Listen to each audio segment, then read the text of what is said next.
देवगन, क्या राजनीति के लिए देश की राष्ट्रीय सुरक्षा दांव पर लगाने की कोशिश हो रही है और क्या इस कोशिश के पीछे वोट बैंक का सबसे बड़ा एंगल जुड़ा है? क्योंकि मोदी कैबिनेट ने नागरिकता संशोधन बिल यानी सिटीजन अमेंडमेंट बिल पर मोहर लगा दी है और अब इसे संसद में लाने की पुरजोर तैयारी है।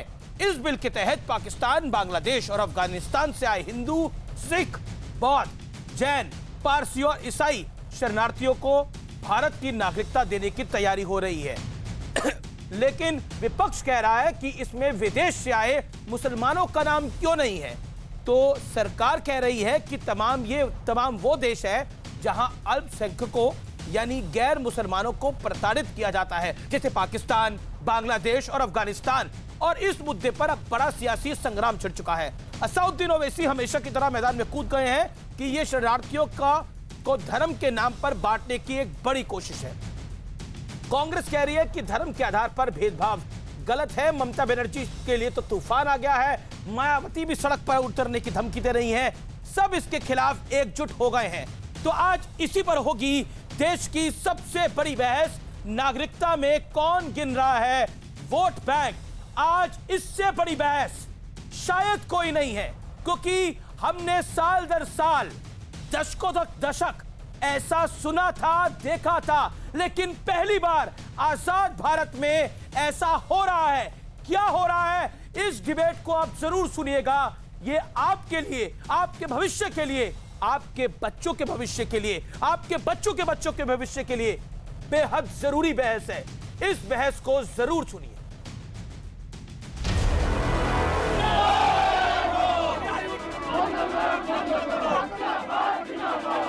सिटीजन अमेंडमेंट बिल, इसको भी मंजूरी दी है। मोदी कैबिनेट में नागरिकता संशोधन बिल को मंजूरी के साथ सियासी जंग का नया अखाड़ा तैयार हो चुका है। लेकिन इस पर छिड़े महाभारत से पहले आपको समझा देते हैं कि ये बिल आखिर है क्या। इस बिल के जरिए 6 गैर मुस्लिम धर्म के शरणार्थियों को नागरिकता मिलेगी। इसमें पाकिस्तान, बांग्लादेश और अफगानिस्तान के शरणार्थी शामिल हैं। हिंदू, सिख, बौद्ध, जैन, पारसी और ईसाई शरणार्थियों को मिलेगी नागरिकता। 11 की जगह सिर्फ 6 साल भारत में रहने पर नागरिकता देने का प्रावधान है। ये हमारे कॉन्स्टिट्यूशन के विरुद्ध है, क्योंकि हमारा स्वतंत्र संघर्ष में, स्वतंत्र आंदोलन में मजहब के बुनियाद में एक देश स्थापित होता है। वो था आइडिया ऑफ पाकिस्तान। वो लोग पाकिस्तान को बना दिए और हमारे जो नेता थे, महात्मा गांधी, वो सब क्या कहा, नहीं कि इस देश सबके लिए है। अगर आप भारतीय नागरिक हैं, आपको एक ही हक मिलना चाहिए। सेक्युलर कंट्री का होने का मतलब ये नहीं है कि भारत को सराय बना दिया जाए। हिंदू शरणार्थी जो वहाँ पर जिसके साथ में अत्याचार हुआ है, उनको हमारे गृह मंत्री जी ने भी कहा है, उनको सिटीजनशिप दी जाएगी। यह राष्ट्रीय और मानवता के हित में भारत की परंपरा के अनुसार उठाया गया एक कदम है और इसमें किसी भी प्रकार के सांप्रदायिक नजरिए से देखने का तो कोई औचित्य नहीं है। तो साफ शब्दों में विपक्ष की आपत्ति है कि हिंदू, सिख, बौद्ध, जैन, पारसी और ईसाइयों के साथ मुसलमानों का नाम क्यों नहीं है। लेकिन सरकार का जवाब भी सुन लीजिए। सभी हिंदू, बौद्ध, जैन, सिख, पारसी और ईसाई शरणार्थियों को भारतीय नागरिकता दी जाएगी जो पाकिस्तान, अफगानिस्तान या बांग्लादेश से भागकर यहाँ पर आए हैं।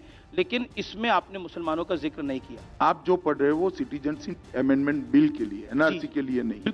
दो चीजें अलग है। सिटीजनशिप अमेंडमेंट बिल जो है वो हमारी पड़ोस में जो 3 देश है, अफगानिस्तान, पाकिस्तान और बांग्लादेश, एक घोषित इस्लामिक स्टेट है। धार्मिक रूप से अल्पसंख्यक लोगों पर अत्याचार हुए हैं। इसके कारण भारत में अगर कोई शरणार्थी बनकर आया है तो उसको हम नागरिकता देंगे। तो धर्म को लेकर उठ रहे सवाल पर सरकार ने अपनी मंशा साफ कर दी है। लेकिन विपक्ष एनआरसी की तरह नागरिकता संशोधन बिल को भी एक धर्म विशेष के खिलाफ बताकर सरकार को घेरने की तैयारी में है। तो आज इसी पर होगी देश की सबसे बड़ी बहस। नागरिकता में कौन गिन रहा है वोट बैंक? और अब घुसपैठ से लड़ाई में धर्म की मिलावट का विश्लेषण। नागरिकता का मुद्दा धार्मिक नहीं, राष्ट्रीय सुरक्षा से जुड़ा है। पाकिस्तान, अफगानिस्तान, बांग्लादेश में हिंदुओं पर लगातार अत्याचार हुए, इसकी रिपोर्ट मेरे पास है और मैं आपको सार्वजनिक करूंगा, दिखाऊंगा, बताऊंगा।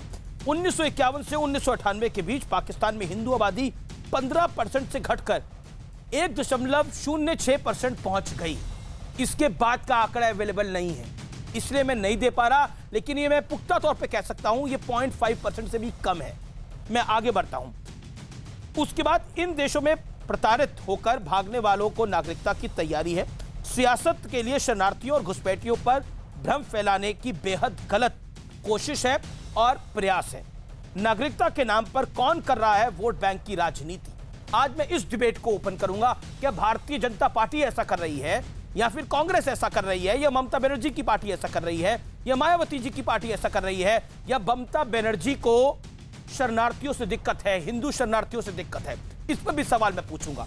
मैं बहस को आगे बढ़ाता हूं। मेरे साथ आज की इस बहस में गौरव भाटिया है, जाने माने सुप्रीम कोर्ट के एडवोकेट है, उनका अभिनंदन है, स्वागत है। बीजेपी के प्रवक्ता है। मेरे साथ इस चर्चा में असीम वकार साहब हैं, वरिष्ठ नेता हैं, AIMIM के और प्रवक्ता भी हैं, उनका स्वागत है, रांची से जुड़ रहे हैं। मेरे साथ इस चर्चा में जुड़ रहे हैं अवनीजेश अवस्थी, RSS के जानकार हैं, राजनीतिक विश्लेषक भी हैं। मेरे साथ इस चर्चा में जानी मानी सामाजिक कार्यकर्ता सुबुही खान इस चर्चा में जुड़ रही हैं। मनोजीत मंडल मेरे साथ इस चर्चा में हैं, प्रोफेसर है पेशे से और TMC का पक्ष रखेंगे। मेरे साथ तस्लीम रेमानी, अध्यक्ष MPCI के, आपका स्वागत है। अब्दुल खालिक हैं जो कि मेंबर ऑफ पार्लियामेंट है, कांग्रेस पार्टी के, असम को बिलोंग करते हैं, आपका भी अभिनंदन और स्वागत है। आप तमाम लोगों का स्वागत है। मैं सबसे पहले, क्योंकि सरकार का यह फैसला है, गौरव भाटिया, आप वोट बैंक के लिए कर रहे हैं और आपने मुसलमानों को जान के इस नागरिकता के चक्कर से बाहर रखा है। मुसलमान क्यों नहीं शरणार्थी हो सकता इस देश में? देखिए अमीर जी, सबसे पहले तो कुछ बातें स्पष्ट करना बड़ा आवश्यक है, क्योंकि भ्रम फैलाया जा रहा है। सबसे पहले जो हमारे मुसलमान भाई हैं, जो नागरिक हैं देश के, जो संविधान कहता है उनके साथ कोई भेदभाव नहीं होगा। ये हम बात किसकी कर रहे हैं? हम बात कर रहे हैं घुसपैठियों की। दूसरी बात, ये राष्ट्र सुरक्षा से जुड़ा हुआ मामला है। और तीसरी बात, मैं जो भी पैनलिस्ट है जो इनका विरोध करते हैं, मैं उनसे एक प्रश्न पूछता हूं, वो ये बताएं उनके कौन से मूल अधिकार का हनन हो रहा है या उनसे किस बात पे भेदभाव हो रहा है, ये क्यों किया जा रहा है, मैं आपको बताता हूं। 3 देश ऐसे हैं, पाकिस्तान, अफगानिस्तान, बांग्लादेश, जहां पे या तो वो इस्लामिक स्टेट है या उस देश का धर्म इस्लाम है, और जो माइनॉरिटीज हैं, जो हिंदू है, सिख है, हाँ नहीं, तीनों इस्लामिक स्टेट नहीं है अमीर जी, मैं आपको जानकारी दे रहा हूं। उनके स्टेट का धर्म इस्लाम होना और इस्लामिक स्टेट होने में थोड़ी सी भिन्नता है, लेकिन मुस्लिम बहुल्य भी है और उसमें इस्लामिक स्टेट भी है। हाँ बिल्कुल बिल्कुल सही कहा आपने। तो आज प्रश्न ये है कि प्रताड़ित किए जा रहे हैं, वो हिंदू हैं, वो सिख है, वो बौद्ध है, जैन है, पारसी है और क्रिश्चियन है। तो इसलिए उनके लिए हम एक बड़ा देश होने के नाते अगर उनको शरणार्थी घोषित करते हैं, ये हमारी विदेश नीति है। मेरा यही सवाल है गौरव भाटिया, इसमें मुसलमान क्यों नहीं है? मेरा सवाल यही है, इसमें मुसलमान क्यों नहीं है? मैंने यही सवाल गृह मंत्री अमित शाह से भी पूछा था। मैं बताता हूं इसमें क्यों नहीं है। हाँ, 10 सेकंड लीजिए, बताइए, फिर असीम वकार। इन तीनों देशों में अगर, हाँ मैं बता रहा हूं, पहली बात तो आप कैसी विदेश नीति होगी ये तय करने का हक जो है वो चुनी हुई सरकार को होता है। नेपाल का जो नागरिक है वो बिना पासपोर्ट के भारत में आ सकता है, तो आपके बाकी देशों का क्यों नहीं आ सकता? ये हमारी विदेश नीति है।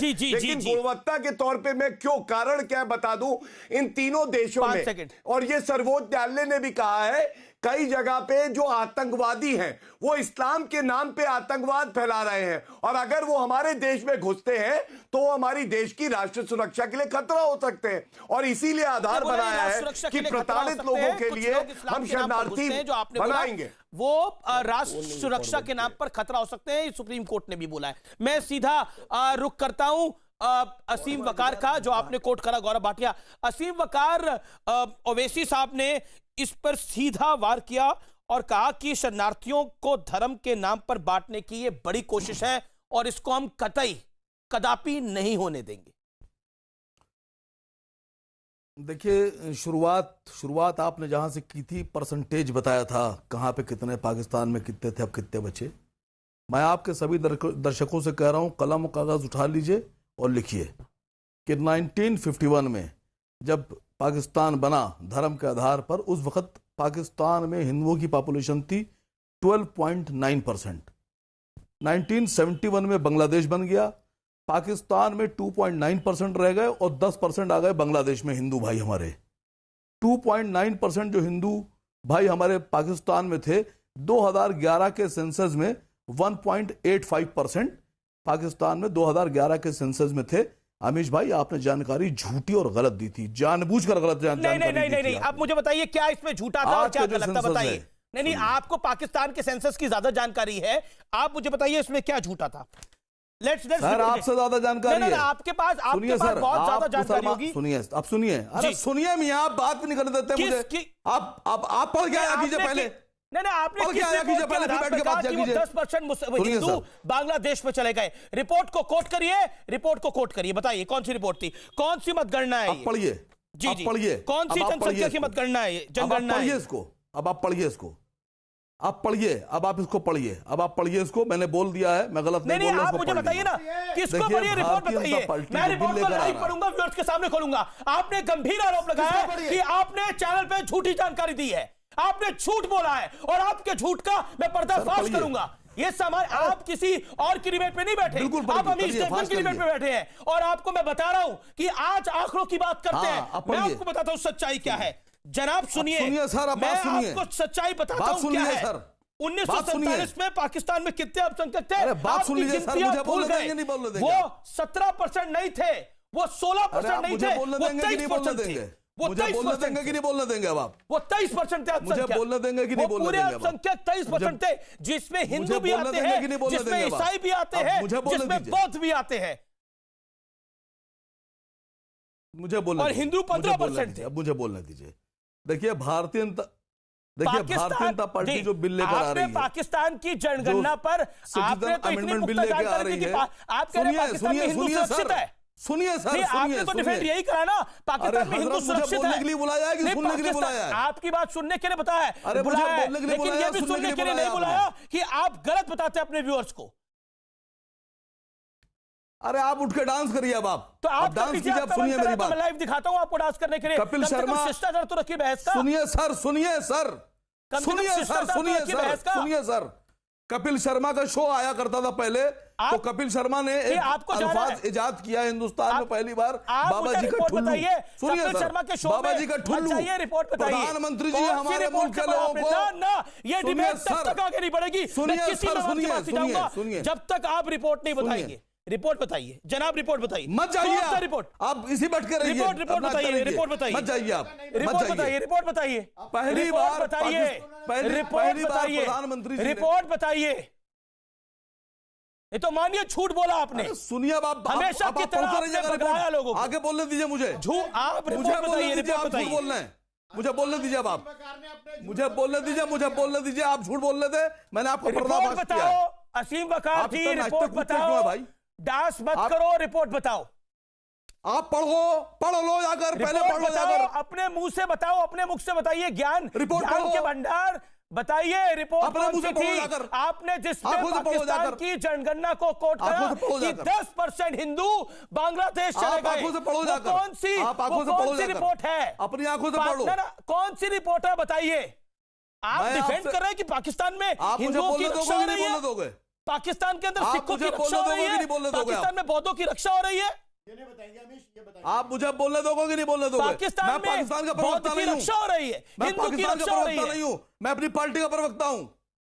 मैं पाकिस्तान का प्रवक्ता नहीं हूं, पार्टी के प्रवक्ता, लेकिन आपने तो डिफेंड करा कि पाकिस्तान के अंदर हिंदू पॉपुलेशन सुरक्षित है। पाकिस्तान का 10% चले गई और बताइए 3% अफगानिस्तान चली गई, 2% ईरान चली गई, वहां पे 0.1, वहां पे 1% से कम बच गए। पाकिस्तान की बात पूछना है, पाकिस्तान का प्रवक्ता बुलाइए। पाकिस्तान की बात मैं अपनी पार्टी का प्रवक्ता हूं। ना, आपको मैंने कुछ नहीं बोला, आपने पाकिस्तान को कोट करा। मैं अपनी पार्टी का प्रवक्ता हूं, मुझे बात करने दें। तो जवाब सुनना पड़ेगा। मैं अपनी पार्टी का प्रवक्ता हूं। देखिए, मैं अपनी पार्टी का प्रवक्ता हूं, मुझे बोलने दें। असल में जब तथ्य ना हो ना, जब तथ्य के सत्य ना हो तो पंगा नहीं लेना चाहिए, और गलत जगह पंगा ले लिया मैंने आपसे कह दिया, हाँ ठीक है, गलत जगह पंगा ले ठीक है, लिया बोलने आपने। दीजिए ना अब बोलने इसलिए मैं दीजिए, बोल मुझे रहा पता हूं किसे कि पंगा लिया आपने मैंने, झूठ मुझे बोला, पता कितना पता आपने रखते कोरा हैं। झूठ बोला। मैं झूठ जैसे शब्दों का अपनी अरे बहस मुझे में बोलने इस्तेमाल देंगे नहीं कि नहीं करता, बोलने देंगे लेकिन आप? आपने 3 बार इस्तेमाल करा, मुझे बोलना बोलने था। देंगे कि मैं आप नहीं पूरा- बोलने देंगे?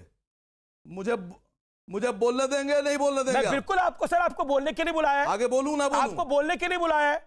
आप मुझे कृपया ठीक करके सर, बताइए thank वो you. 10% जो Thank you, आपके सुनिए अब, अनुसार सुनिए। आपके अनुसार 10% जो सुनिए, पॉपुलेशन सुनिए, थी अब वो आप सुनिए। बांग्लादेश चले गई, वो अरे क्यों बात- ट्रेन के रास्ते गई या पैदल गई? सर आप वो अरे कौन से रास्ते बीजेपी में को गई? क्यों सेव कर हिंदू रहे हैं पॉपुलेशन।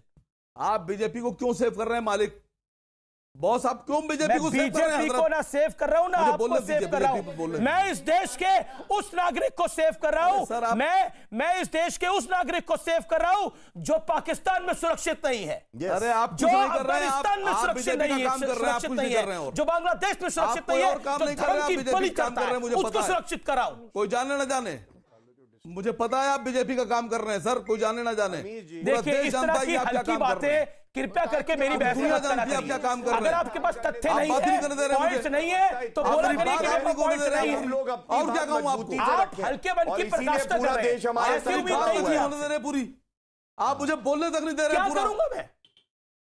मेरी बात नहीं होने दे रहे आप। और क्या आपको कहूं पूरी आपको? बात रखने का मैं मौका दे रहा हूं, लेकिन आप अभद्र बात नहीं करेंगे मेरी बहस कहां में। रखने दे रहे हैं आप सर? अभद्र बात नहीं करेंगे। मैं कौन सी अभद्र बात कर दी मैंने? क्या किसको गाली बक दी मैंने? किसको गाली मैं बक दी एक मैंने? सवाल किसको पूछना abuse चाहता किया हूं मैंने? जो panelist Gaurav Bhatia hold on, Gaurav Bhatia hold on, नागरिक मुझे संशोधन बात गौरव भाटिया करने होल्ड ऑन, दीजिए, let me make Gaurav his Bhatia point को आपने टाइम दिया, मुझे ओके, भी टाइम यू आर माय दीजिए। Guest Asim Waqar, I will give you 40 second uninterrupted, make your point.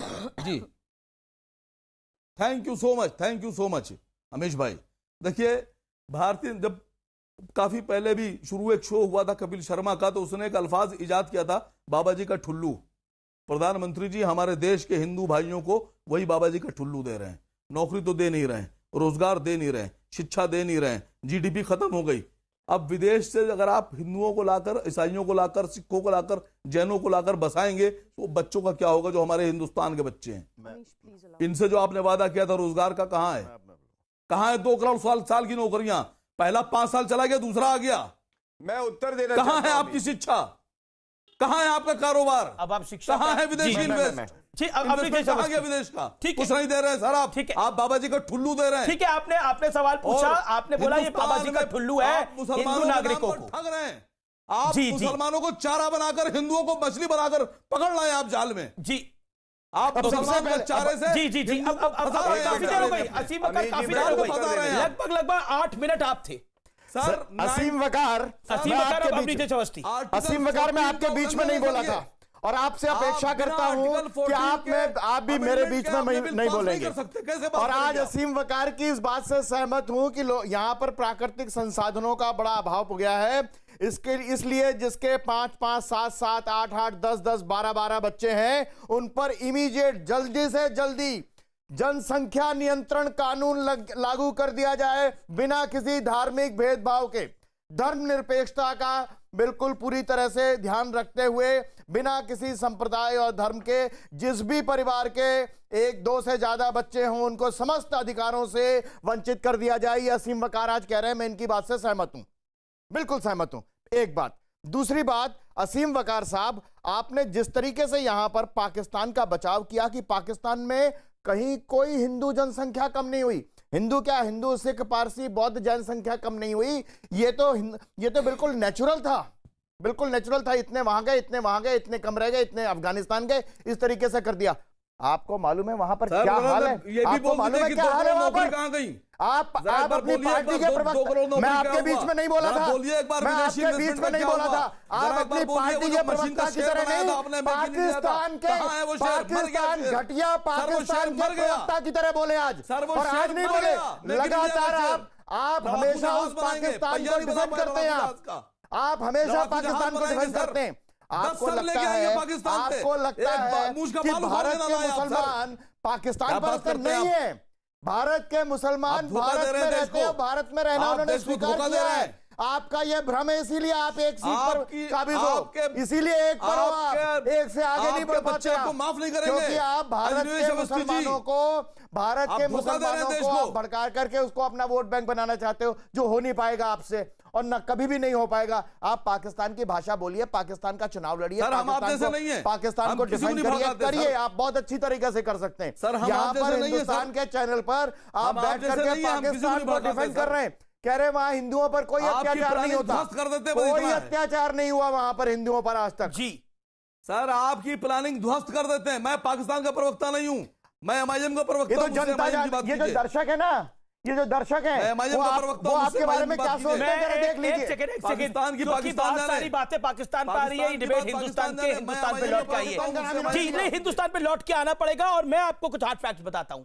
Hard fact बताने इसलिए जरूरी है इस देश के अंदर क्योंकि इस देश में आप चादर तान के सो सकते हैं रात, कोई दिक्कत नहीं है। इस देश के अंदर आप तमाम बातें कर सकते हैं कि नौकरियां मिलनी चाहिए, बहुत तकलीफ है, तमाम बातें हो सकती हैं, कोई दो राय नहीं है और ये बातें होनी चाहिए। जो असीम वकार ने कुछ सवाल पूछे वो वाजिब हैं, कुछ सवाल पूछे जाने चाहिए कि नौकरियां कहां जाएंगी, लेकिन सवाल कुछ और भी हैं जिनको मैं अब खड़ा करना चाहता हूं क्योंकि बहुत बात हुई पाकिस्तान की और पाकिस्तान में अत्याचार हुआ नहीं हुआ इस पे कंफ्यूजन बनाने की कोशिश हुई गई, लेकिन मैं बहुत categorically put all audios on down tonight I want to talk to my viewers. मैं आपके सामने कुछ हार्ड फैक्ट्स को रखता हूं और आप इन फैक्ट्स को क्रॉस चेक कर सकते हैं।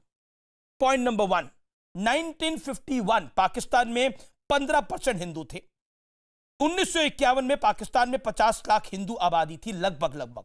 1998 में पाकिस्तान में सिर्फ 21 लाख हिंदू बचे थे, यानी 50 लाख से 1 करोड़ तो होने चाहिए थे, लेकिन 50 लाख से 21 लाख बच गए। यानी पाकिस्तान में हिंदू आबादी एज पर 1998, उसके बाद का ऑथेंटिक डाटा अवेलेबल नहीं है इसलिए मैं प्रस्तुत नहीं कर रहा, 1.6 थी। और मैंने क्रॉस चेक करने की कोशिश करी अपने सोर्सेस से तो 3 वॉइसेस निकल के आई, अंडर 0.5%, या तो इतनी होगी, या अंडर 0.6%, या तो इतनी होगी, या अंडर 0.4 होगी। यानी आप सोचिए 15% से सीधा 0.6 to 0.4% 2019 की स्थिति में। वो भी कह रहे हैं कि ये आंकड़ा ऑथेंटिक नहीं है, 0.3 भी हो सकती है, ऐसी भी कुछ आवाजें आई, लेकिन मैं आपको बता रहा हूं ये हार्ड सच्चाई है। उसके बाद मैं आगे बढ़ता हूं। 1951 से 1958 तक हर साल 60,000 हिंदू गायब हुए।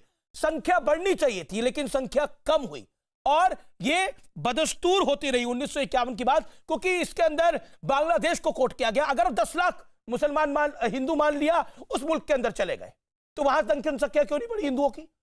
वहां क्यों नहीं बढ़ी? वहां की स्थिति भी ऐसी की ऐसी है। उसके बाद आगे बढ़िए, मैं बताता हूं कि सिर्फ हिंदू नहीं, सिख, बौद्ध, जैन 1947 में 23% अल्पसंख्यक थे और 2017 का आखिरी डाटा अवेलेबल था, ऑथेंटिक डाटा, क्योंकि मैं रैंडमली कोई भी बात नहीं कर सकता। जैसे कई पैनलिस्ट यहां पे कहते हैं कि ये आंकड़ा है, आंकड़ा यह है कि 3 से 4% अल्पसंख्यक है कुल मिलाकर, जिसमें सिख, बौद्ध, जैन सब शामिल है, पारसी भी शामिल है। उसके बाद पाकिस्तान के करीब 20% अल्पसंख्यक कहां चले गए, लगभग 20% कहां गायब हो गए। और ऐसी स्थिति बांग्लादेश में है, माफ करिए ऐसी स्थिति अफगानिस्तान में भी है। अफगानिस्तान के कोई नंबर ही अवेलेबल नहीं है, अफगानिस्तान का कोई डाटा अवेलेबल नहीं है, वहां जो हिंदू परिवार थे वो कहां चले गए। सोचिए, यह आपकी चॉइस तो नहीं है कि आप अफगानिस्तान में रहना चाहते हैं, आपका काम है वहां पर, आप रह रहे हैं उधर, लेकिन आपका परिवार गायब हो गया उधर से। तो क्या उनका जो परिवार बचा कुचा है वो अब हिंदुस्तान में अगर आएगा तो उसको नागरिकता नहीं मिलनी चाहिए? ट्विटर पे अपनी राय जरूर दीजिएगा।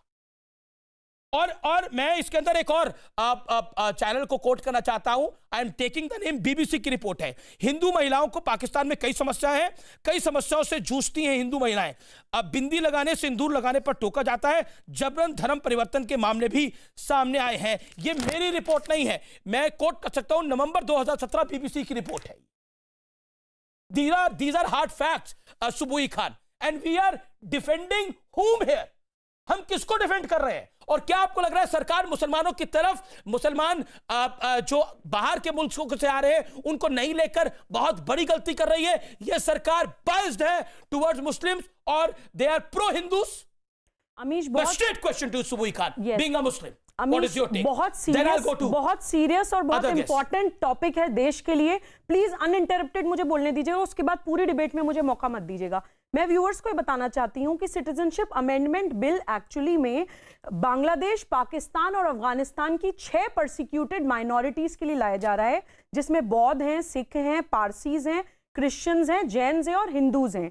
तो सबसे पहले तो अपने दिमाग से ये निकाल दीजिए कि इसमें हिंदू, मुस्लिम या रिलीजन वर्ड सब्जेक्ट नहीं है, इसमें सब्जेक्ट है परसिक्यूटेड माइनॉरिटीज। और ये बांग्लादेश, पाकिस्तान, अफगानिस्तान, इसमें मेजॉरिटी मुसलमानों की है, तो परसिक्यूटेड माइनॉरिटीज यहाँ पे नॉन मुस्लिम्स हैं। इस वजह से इसमें मुस्लिम्स इंक्लूड नहीं किए जा रहे हैं कि ये बिल स्पेसिफिकली परसिक्यूटेड माइनॉरिटीज के लिए लाया जा रहा है। ये ह्यूमन राइट्स का मसला है और इस देश में पहली बार माइनॉरिटीज के लिए काम नहीं हुआ है या परसिक्यूटेड माइनॉरिटीज के लिए। जिन लोगों को आज ये चीज बुरी लग रही है, संविधान के आर्टिकल 14-15 का हवाला दे रहे हैं और ये बोल रहे हैं कि अनकॉन्स्टिट्यूशनल है और ये संवैधानिक तौर पे ये सही नहीं है। एक बात बताइए, 1947 में, लेकिन मेरा सवाल तो था, Amir ji very important point, please few seconds. 1947 में जब कुछ मुसलमान बाय चॉइस यहाँ पे रह गए थे, तो उनके राइट सेफगार्ड करने के लिए आपको भी माइनॉरिटी का दर्जा दिया गया था, आपको भी स्पेशल राइट्स, प्रिविलेजेस दिए गए थे, जो आप 30-35 करोड़ होने के बाद आज तक एंजॉय कर रहे हैं। तो जब आपको वो माइनॉरिटी होने के नाते प्रोटेक्शन दिया जा रहा है,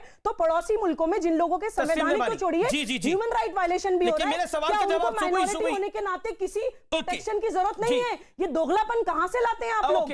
आपको यहाँ भी माइनॉरिटी बनना है, आपको पड़ोसी मुल्क में भी माइनॉरिटी बनना है। तस्लीम रहमानी, कुल मिलाकर हिंदू जिस देश में मिनॉरिटी में है और जहां की स्टेट्स इस्लाम को अपना पहला धर्म रखती हैं, उन स्टेट्स के अंदर अगर हिंदुओं को, बौद्धों को, जैनों को, क्रिश्चियंस को, सिखों को तकलीफ होती है, तो दुनिया में कौन से मुल्क जाएंगे? हिंदुस्तान के अलावा दूसरा मुल्क है कोई उनके पास? एक तो नेपाल ही है। तो हिंदुस्तान में ना है, नेपाल में चले जाए। आपने जो सवाल किया उसका जवाब मैंने दे दिया, हिंदुस्तान के अलावा नेपाल भी है। हिंदू है रहमानी साहब, है बिल्कुल है। हिंदुस्तान में क्यों ना आए, ये भी बता दीजिए। नेपाल क्यों जाए और हिंदुस्तान में आए, ये भी तो बताइए ना। अवस्थी जी, आपने सवाल पूछा, अब रहमानी साहब को दीजिए, काफी देर से बैठे हैं, मेंबर ऑफ पार्लियामेंट कांग्रेस के भी मेरे साथ काफी देर से जुड़े हुए हैं, मेरे को उनके पास भी जाना है। लेट रहमानी साहब मेक हिज पॉइंट। देखिए, अभी जो गौरव भाटिया जी ने बात कही थी कि फॉरेन पॉलिसी हुकूमत का इख्तियार है, वो कैसे बनाए, ये बिल्कुल ठीक है, लेकिन क्या ये भी हुकूमत का इख्तियार है कि वो अपने नेबर्स तय करे कि हमारे नेबर कौन है और कौन नहीं है? ये तो ज्योग्राफिकल, नेचुरल ज्योग्राफी है, वो तय करती है किसी मुल्क के नेबर्स कौन होंगे। हमारे नेबरहुड में अफगानिस्तान नहीं है, हमारे नेबरहुड में पाकिस्तान है, बांग्लादेश है, श्रीलंका है, म्यांमार है, नेपाल है, ये है हमारे नेचुरल नेबर्स। आप जब प्रोसिक्यूटेड माइनॉरिटीज की बात करते हैं, हालांकि मैं ये मानता हूं कि ये कम्युनल बिल लेके आया जा रहा है, लेकिन आप कह रहे हैं कि ये कम्युनल नहीं है। मैं उत्तर देना चाहता हूं अमीर जी। आप सुनिए अमीर जी, नहीं, मेरे बात तो पूरी हो जाने दीजिए, फिर उत्तर दीजिएगा। मैं ये कह रहा हूं कि जब आप ये कह रहे हैं कि परसिक्यूटेड माइनॉरिटीज के लिए हम ये बिल लेकर आए हैं, तो परसिक्यूटेड माइनॉरिटीज श्रीलंका में भी पाई जाती हैं और दुनिया की मोस्ट परसिक्यूटेड माइनॉरिटी हमारे नेबरहुड में म्यांमार में भी पाई जाती हैं। अगर आप ये बिल नॉन कम्युनल ला रहे हैं, तो फिर हमारे नेबरहुड की तमाम परसिक्यूटेड माइनॉरिटीज का जिक्र इसमें क्यों नहीं कर रहे? फिर आप नेशनल सिक्योरिटी के इशू पे आ जाते हैं, जिसे आपने मजाक बना के रखा है। हर चीज जो आप गलत करना चाहते हैं उसे नेशनल सिक्योरिटी और हिंदू नेशनलिज्म के नाम पर, हम हिंदुओं की सराय नहीं है, हम सराय नहीं है हिंदुओं के लिए, सराय नहीं है। हमने तो वो म्यांमार से भागे हुए भगाए हुए रोहिंग्या, हम हिंदुओं का यतीम खाना नहीं है, हम हिंदू मुसलमान सिख ईसाइयों का मुश्तरका मुल्क है। क्यों नहीं लेता उन मुसलमानों को, क्यों नहीं लेता उनको? कोई इस्लामी देश नहीं, आपको गलतफहमी है, आप लोग झूठ बोलते हैं। रहमानी साहब, मेरी बात का जवाब दीजिए। झूठ गोल गोल जवाब में सुनने वाला नहीं हूं। काम है झूठ बोलना। जी जी,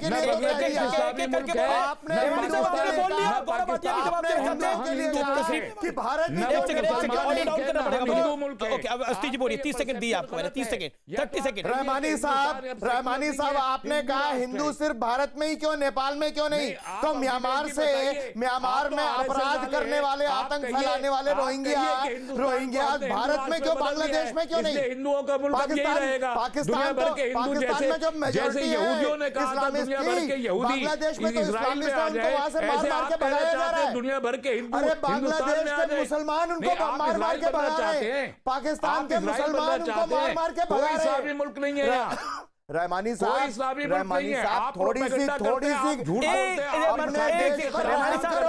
अपनी रहमानी साहब थोड़ा तो इंतजार करिए, ठीक है, ऑडियो डाउन करना पड़ेगा। मैं कांग्रेस के मेंबर ऑफ पार्लियामेंट के पास जाता हूं, अब्दुल खालिक साहब के पास। खालिक साहब माफी चाह रहा हूं, काफी देर के बाद आ रहा हूं आपके पास, आप काफी देर से इंतजार कर रहे हैं।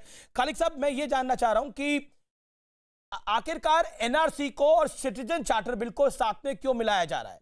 सिटीजन चार्टर बिल एक अलग व्यवस्था है, एनआरसी एक अलग व्यवस्था है, वो घुसपैठियों के लिए है एनआरसी। और सिटीजन चार्टर बिल जो है उसके अंदर जो बौद्ध, क्रिश्चियन, हिंदू, सिख अगर ये तकलीफ में है हमारे पड़ोसी मुल्कों में, और जहां पर वो हैं पाकिस्तान में, अफगानिस्तान में और बांग्लादेश में, उनको भारत में लिया जाएगा? देखिए अमित जी, पहला बात तो ये है, ये जो कानून आएगा नागरिकता संशोधनी विधेयक, जी, ये हमारे संविधान के खिलाफ है, आर्टिकल 14 के खिलाफ है। आर्टिकल 14 में इक्वालिटी की बात बोला था, है ना? सुनिए बोलने तो दीजिए। जी सर, जी। आर्टिकल 14 के खिलाफ है, और ये 3 देशों का जो माइनॉरिटीज है उनके प्रोटेक्शन के लिए है। अगर आप पाकिस्तान के बात बोलेगा, मेरा पर्सनल व्यू थोड़ा अलग है, पाकिस्तान हमारा दुश्मन देश है तो उनके लिए अलग व्यवस्था है। लेकिन अगर आप बांग्लादेश और अफगानिस्तान की बात करेगा, ये दोनों देश हमारा दोस्त देश है। भारत सरकार 2 हाथ खुलकर बांग्लादेश और पाकिस्तान को सहायता दे रहा है। इस वक्त अगर बांग्लादेश में हिंदू भाई या ईसाई भाई के ऊपर टॉर्चर हो रहा है, कब ने भारत सरकार आवाज उठाया था? बांग्लादेश सरकार के साथ कब बातचीत किया था? अफगानिस्तान सरकार के साथ कब प्रतिवाद किया था? अफगानिस्तान सरकार के साथ कब बातचीत किया था? अगर टॉर्चर होता है सिर्फ बांग्लादेश या अफगानिस्तान नहीं है, दुनिया के कहीं पर हमारे हिंदू भाई के ऊपर, क्योंकि भारत के मेजोरिटी लोग हिंदू है, अगर कहीं पे दुनिया में कहीं पे हिंदू भाई के ऊपर टॉर्चर होगा, उनका प्रतिवाद करना, उनका प्रोटेस्ट करना एक भारतीय होने के नाते मेरा भी दायित्व बनते हैं। लेकिन भारत सरकार ने यह बात नहीं किया। ये नागरिकता संशोधनी विधेयक सिर्फ पोलराइजेशन के लाया गया है, ये 2 सर्कुल क्रिएट करना चाहता है भाजपा सरकार। एक गाय मुसलमान, दूसरे गाय मुसलमान। हम लोग खिलाफ है। और मैं आसाम से आता हूं, आसाम के सांसद हूं, और आसाम और नॉर्थ ईस्ट का जो मल्टी डायमेंशनल, ठीक है खालिक साहब, आपने सवाल पूछा बीजेपी की सरकार से। बीजेपी के प्रवक्ता है जो सुप्रीम कोर्ट के वरिष्ठ वकील भी है, वो जवाब देंगे बिल का सरकार की तरफ से, ठीक है? You asked the point. Then Manojit Dada, I'm coming to you. Okay. Gaurav Bhatia respond to Abdul Khalik. Abdul bhai, Abdul ji, you made your point now. Abdul ji, you made your point now. Let Gaurav Bhatia respond now. Gaurav Bhatia respond to Abdul Khalik. Amish जी, वो कह रहे हैं कि यहाँ पर आप सारा ज्ञान है, उड़ेल रहे हैं, लेकिन बांग्लादेश से बातचीत में, अफगानिस्तान में बातचीत में क्यों नहीं मुद्दों को रखते? और ये आर्टिकल 14 के अगेंस्ट कर दूंगा, मुझे थोड़ा सा समय दे दीजिए। सबसे बिल्कुल मैं आर्टिकल 14 पे भी बताऊंगा। सबसे पहले तो मुझे इस बात की खुशी है कि कोई पैनलिस्ट ये नहीं कहता है कि भारतीय मुसलमानों के खिलाफ भेदभाव होगा, क्योंकि नागरिक के हक जो है अलग होते हैं और जो गैर नागरिक है उसके हक अलग होते हैं। दूसरी बात, अभी बात आई कि पड़ोसी मुल्क, तो मैं अमीर जी आपसे पूछता हूं, क्या यह सत्य नहीं है कि पाकिस्तान में ज्यादा पीछे जाने की आवश्यकता नहीं है? वहां के अपने एमएलए थे बलदेव कुमार, यहां भारत में शरण मांग रहे थे कि मुझे प्रताड़ित किया जा रहा है क्योंकि मैं सिख कम्युनिटी का हूं। जबरन धर्मांतरण वहां पे सिख महिलाओं का किया गया, यह भी अभी कुछ महीने पहले आया। अफगानिस्तान में जो बुद्धिस्ट हैं उनकी आस्था है, बामियान की जो मूर्तियां थी तोड़ी गई तालिबानियों द्वारा। मैं आर्टिकल 14 पे भी आ रहा हूँ, एक एक करके क्रमवार तरीके से प्रयास कर रहा हूँ। वो म्यांमार क्यों नहीं चले जाते? अरे भाई गलत बात है अमीर जी, गौरव भाटिया की टर्न है, ये गौरव भाटिया को मिलने बोलिए। ये गलत बात है, तो जा सकते हैं, म्यांमार में जा सकते हैं, चीन में जा चुप हो सकते हैं। जाइए, चुप। अमीर जी अगर आप चुप ना करा पाए तो मुझे बताइएगा, मैं किसी के बीच में बोला क्या? मैं किसी के बीच में बोला था? Put all audios down. Abdul Khalik and Gaurav Bhatia on screen. Gaurav Bhatia, make your point. Respond. 30 more seconds. Thank you. Given to you. Make your point. अब अनुच्छेद 14 ये कहता है कि सुगम भिन्नता के आधार पे आप कोई आधार है तो आप अलग अलग वर्ग को लोगों को अलग अलग तरीके से डील करेंगे। ये हमारा अनुच्छेद 14 कहता है। इन लोगों को इसकी जानकारी नहीं। और एक बात और कहूं कि जब घुसपैठिए आ रहे थे और उनको भविष्य का वोट बैंक मांगा जा रहा था तो कांग्रेस और एआईएमआईएम ने क्या किया? बाबा जी का ठुल्लू। और आज हमारे पास ऐसे गृह मंत्री हैं अमित शाह जी जो ये कहते हैं कि घुसपैठियों को ढूंढ के हम लोग पहचानेंगे और उनको देश से बाहर 2024 से निकालेंगे। दूसरी तरफ मैं समझता हूं ये बड़ी बात है। ओके, मनोजीत मंडल, बाबूजी का ठुल्लू डिबेट में बहुत आ गया है, कपिल शर्मा भी डिबेट में बहुत आ गया है, लेकिन मैं चाहता हूं कि इस डिबेट को थोड़ा सीरियस नोट पे लेके जाया जाए। और माफी चाहता हूं, आपके पास भी काफी देर बाद आ रहा हूं, लेकिन मजबूरी आप मेरी समझ सकते थे। और प्रोफेसर साहब, मैं आपसे ये जानने की कोशिश कर रहा हूं कि बिल्कुल बांग्लादेश, पाकिस्तान और अफगानिस्तान तीनों जगह मिनॉरिटीज को प्रताड़ित नहीं किया जाता। सिर्फ प्रताड़ित तो बहुत हल्का शब्द होगा, हमने भी इस्तेमाल करा क्योंकि उससे बड़ा शब्द कोई मिला नहीं। उन्हें रौंदा जाता है, उन्हें खत्म कर दिया जाता है। अमीश जी, मैं 2-3 बातें दोहराना चाहता हूं। हम लोगों का बात नहीं है, पिछला साल से क्या हो रहा है। 40 लाख घुसपैठिया मिल गया, सबको बाहर निकालेंगे। कौन कह रहा है? एनआरसी के साथ कंफ्यूज कर रहे हैं। ये देश हमारा धर्मशाला नहीं है, ये हमारा देश है। अरे सबको पता है, आप मेरे को बोलने दीजिए। अभी तो 30 सेकंड मेरे को दीजिए ना। आपको 50 सेकंड है। सबको पता है ये क्यों हो रहा है भाई साहब। अभी आपको सबको पता है। अब ये आपको एक चीज के बारे में पता है ना, बेल आउट पैकेज। एनआरसी से बचने के लिए ये बेल आउट पैकेज हो रहा है, सबको पता है। और दूसरा जो डेंजरस चीज है, जो सभी पैनलिस्ट ने कहा है मेरे पहले, और खास करके एमपी साहब ने, एक रिलीजियस पोलराइजेशन की बात हो रहे हैं। जो लोग एनआरसी से बाहर होंगे सिवाय मुस्लिम, सबको मिल जाएगा सिटीजनशिप। इसका मतलब आप छोड़िए कितना विरोधाभास। देखिए वो सब कहते थे ना, गौरव भाटिया जी, ये हमारा देश नहीं है, धर्मशाला देश है, धर्मशाला नहीं है। अभी धर्मशाला कैसे बन गया भाई? सबको क्यों हम बुलाएंगे? क्योंकि आपको पता है आपने जो किए हो एनआरसी के नाम पर, वो सबसे बड़ा तमाचा है इस देश के नागरिक के ऊपर। इसीलिए आपको बेल आउट पैकेज मांगना पड़ता है। यू टर्न क्यों लिया? ये पोलराइजेशन, अरे कुछ तो काटसी दिखाओ भाई। नहीं तो एक सेकंड, बीजेपी कुछ तो काटसी दिखाओ, एक सेकंड, कुछ तो काटसी दिखाओ यार। आधा घंटा से बैठा हूं, इससे पोलराइजेशन करना चाहती है, हिंदू पोलराइजेशन करना चाहती है। सुबुई खान, ये बीजेपी का हिंदू पोलराइजेशन नहीं है। देखिए, हिंदू पोलराइजेशन तो इन लोगों ने अपना बेल आउट जो ये फैक्टर बोल रहे हैं ना, ये इन लोगों का एक इजाद किया हुआ है। हर टॉपिक पे हिंदू पोलराइजेशन करने लगते हैं। मैं आपको बताती हूँ मुसलमानों को नागरिकता कैसे मिलेगी। आपका यही कंसर्न है ना, मुसलमानों की हिमायती है। अब बात सुनिए, हमारी जो नेशनैलिटी लॉज है, बात सुनिए, आपके सवाल का जवाब दे रही हूं। हमारे कॉन्स्टिट्यूशन में आर्टिकल 5 से 11 तक और इंडियन सिटीजनशिप एक्ट 1955 में कैटेगोरिकली मेंशन्ड है कि कौन-कौन देश का सिटीजन हो सकता है, और अगर आप सिटीजन नहीं है तो सिटीजन बनने की प्रक्रिया क्या है। मुसलमानों को अगर सिटीजन बनना है तो एक लीगल प्रोसेस फॉलो करनी है, उनको सिर्फ ये उम्मीद उनसे करी जा रही है। तो प्लीज उनको कंफ्यूज मत करिए कि आप लोगों को निकाल देंगे।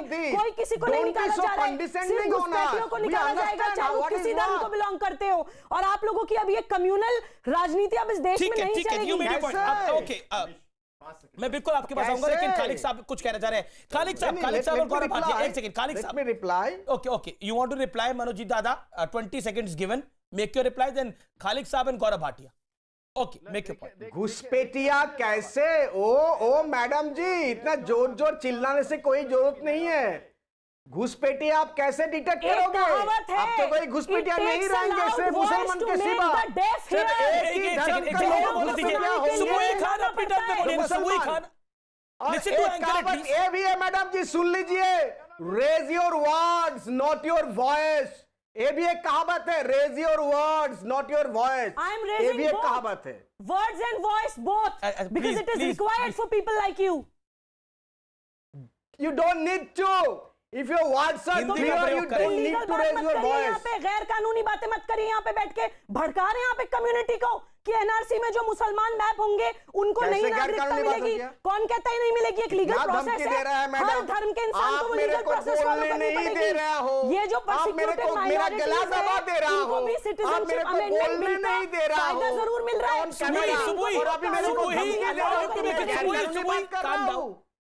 ये कौन सी बात है मैडम जी? आप मेरे को बोलने नहीं दे रहे हो, मेरे को मेरा गला दबा दे रहा हो। आप मैं मैं कर रहा हूँ आपके साथ, आपके टाइम तो मैंने डिस्टर्ब गलत बात है। Was I disturbing you when you are speaking? I was not disturbing you.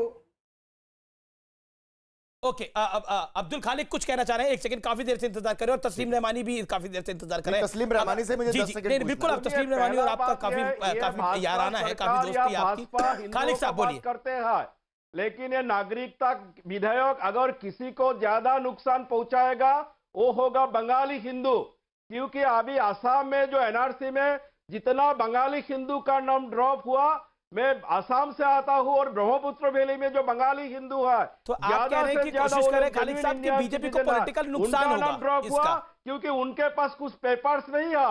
Papers नहीं होने का मतलब कांग्रेस का स्टैंड क्या है इस पे? अगर कांग्रेस का स्टैंड क्या है? मैं आपसे खालिद साहब पूछ रहा हूं, कांग्रेस का स्टैंड क्या है? जो हिंदू नागरिक आए उनके साथ जो हिंदू शरणार्थी आए उनको नागरिकता मिलनी चाहिए कि नहीं मिलनी चाहिए? ये लोग बांग्लादेशी नहीं है, ये बड़ा नुकसान पहुंचाएगा genuine Indian citizen Bengali Hindu को। BJP in the name of Hindu insulting the Bengali Hindus. और मुहतरमा खान मैडम ने जो बताया था, खान साहिबा ने जो बताया था, ओके मुसलमान है या गैर मुसलमान वो बात नहीं है। नहीं, ये बात हुई। देश में सारे को हिंदू मुसलमान सबको अधिकार, समान अधिकार है। ये नागरिकता देखिए, ये आमिर मुसलमान का बात अलग है, ये जो गरीब मुसलमान है, जो मुसलमान अनपढ़ है, वो लोग का इतना कानून पता नहीं है, कब उनका जन्म हुआ था। मुसलमानों को क्यों नहीं? खालिद साहब का बेसिक सवाल ये है, मुसलमानों को भी मिलनी चाहिए। देखिए, दो बातें हैं अनीश। खालिद साहब आपकी बात सुन ली। पहली बात ये बड़ी स्पष्ट है कि भारत का संविधान, भारत के संविधान के बारे में जो कहा गया कि गैर संवैधानिक है, भारत का संविधान भारत के नागरिकों पर लागू होता है, भारत के नागरिकों को मौलिक अधिकार देता है। भारत के जो भी नागरिक हैं वो किसी भी धर्म संप्रदाय के हैं, उनको हर मौलिक अधिकार मिलेगा। मैं रुक रहा हूं, लेकिन एक हार्ड फैक्ट और व्यूअर्स आपको एक हार्ड फैक्ट पे चलते चलते बता देता हूं। भारत में मुसलमानों की आबादी 1951 में जो 3.54% थी, वो 2011 के सेंसस के साथ, यानी जो जनगणना हुई थी उसके मुताबिक 17.22 करोड़ थी। 17.22 करोड़ ये जनसंख्या थी मुसलमानों की। तो इसलिए भारत सेफ है, ये तो पूरा पैनल कह रहा है, हर धर्म के लिए। लेकिन मैं ब्रेक के बाद वापस आ रहा हूं। तो केजरीवाल साहब का वाईफाई प्रकट हो गया है। यहां पर हमारे साथ कई मेहमान प्रकट हैं, गौरव भाटिया, अवनीजेश अवस्थी, सुबोही खान, सांसद कांग्रेस के अब्दुल खालिक साहब, असीम वकार साहब, उसके साथ साथ मनोजीत मंडल और तस्लीम रहमानी। तस्लीम रहमानी, क्या आपको लगता है कि Bharatiya Janata party polarisation effect करने की कोशिश कर रही है और ये निशाना 2024 के चुनाव पर है? लेकिन कांग्रेस कह रही है कि इसमें तो बांग्लादेशी हिंदू फंस जाएंगे, बंगाली हिंदू फंस जाएंगे, तो इसका तो नुकसान हो जाएगा इनको। तो आपके तर्क को तो वही काट रहे हैं। नहीं, ये 2024 के इलेक्शन का निशाना नहीं है अमीश। मैं ये मानता हूं कि अभी हम 2019 में हैं। 2024 के इलेक्शन के निशाने तो बहुत ज्यादा जानलेवा होंगे, ये वो निशाना नहीं है, बिल्कुल भी नहीं है। ये तो जो गुरु गोवालकर का जो फलसफा, जो नजरिया है एंटी मुस्लिम और अपर कास्ट हिंदू के पक्ष में, ये उसका इम्प्लीमेंटेशन है एक्चुअली। उनको लोअर कास्ट हिंदू से भी कोई मतलब नहीं, दलित से कोई मतलब नहीं, मुसलमान को, इन सबको प्रताड़ित करना, ये ग्वालकर का फलसफा है, ये उसका इम्प्लीमेंटेशन है। चाहे एनआरसी हो, चाहे ये शहरियत, वरना किसी अमेंडमेंट की जरूरत नहीं थी। नफरत पैदा करना और नफरत की खेती करके इस मुल्क के अमन को गारत करना, ये भारतीय जनता पार्टी चाहती है। इसलिए अनएम्प्लॉयमेंट को इंडस्ट्री बनाया जा रहा है इस मुल्क में। एम्प्लॉयमेंट की बात न करके फोर्स से अनएम्प्लॉयमेंट क्रिएट किया जा रहा है, ताकि लोग जो इस मुल्क का बेरोजगार नौजवान है वो इस किस्म के फर्जी जो मुद्दे हैं, इन मुद्दों को लेकर सड़कों पे आए और नफरत जब हिंदू और मुसलमान में हो तो एक दूसरे को बारे काटे। ये इस डायरेक्शन में सरकार और अमित शाह लेके जा रहे हैं इस देश को, और उसी के लिए हम तो कल भी सड़कों पे खड़े होंगे। हम तो कल भी सड़कों पे खड़े होंगे। साहब आपकी बात हुई, 50 सेकंड आपने बात रखी। जी 30 सेकंड 30-40 सेकंड कर रहे हैं, करेंगे, गली में प्रोटेस्ट करेंगे, सड़क एक मोहल्ले में प्रोटेस्ट करेंगे। अच्छा रहमानी साहब, आपसे कम इतनी उम्मीद रखता था कि आप इतना बड़ा सफेद झूठ नहीं बोलेंगे। मैं गुरु गोलवलकर जी की किताब से उद्धृत कर रहा हूं, शब्द सामने मेरे है और मैं उद्धृत करता हूं। और आपके अगर आपको जरा सा भी संकोच नाम की चीज हो सच बोलने के लिए, तो आप दोबारा से कभी इसको कोट मत करना।